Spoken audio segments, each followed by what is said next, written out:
So what really drives me and motivates me are those aha moments. And I've had thousands of those in the last few years, particularly in this role, but overall in my career. And that aha moment when somebody's eyes just light up and they have a purpose and they have the opportunity to make a difference in innovation. How much you charge is less relevant compared to how you charge. And we talk about an example from Michelin tires, where they actually built a tire that lasted 20% more in the market. And it doesn't get more commodity than tires when you talk about monetization. If they go and ask for 20% more for their tires, there's no chance they would get it. If I was to describe the successes that I've had, it's been working with an existing inherited pricing plan, number of customers who are already in motion.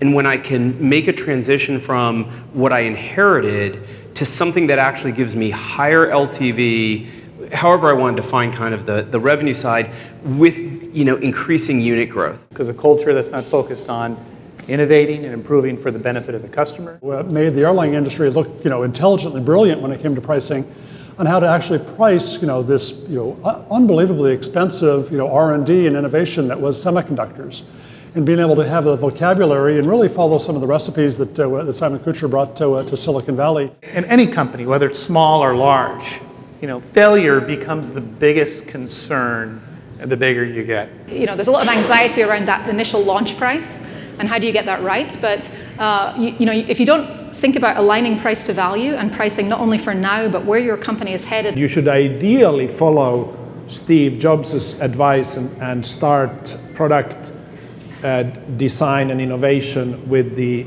user experience in mind, and then work backwards to technology.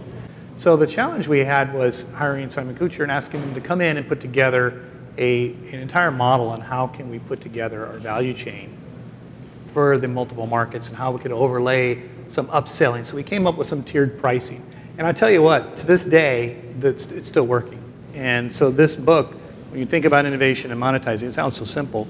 I think this is the type of book that, you walk down the street or you hear from a colleague, this is something you'd read. It would be, because it's something that would be lasting. On the one hand, with Porsche, to put it very succinctly, they designed the product around the price or what customers needed, valued, and were willing to pay. On the other hand, it was more about building a product, thinking that you know what the customer needs, slapping on a price when it's ready to launch, and then hope for the best. Failing has almost become an accepted philosophy. What we wish to change is that it doesn't have to be that way. We don't want the billions to be wasted. If you know what you're building and designing your products around the price, you would know that you will monetize and not hope that you will.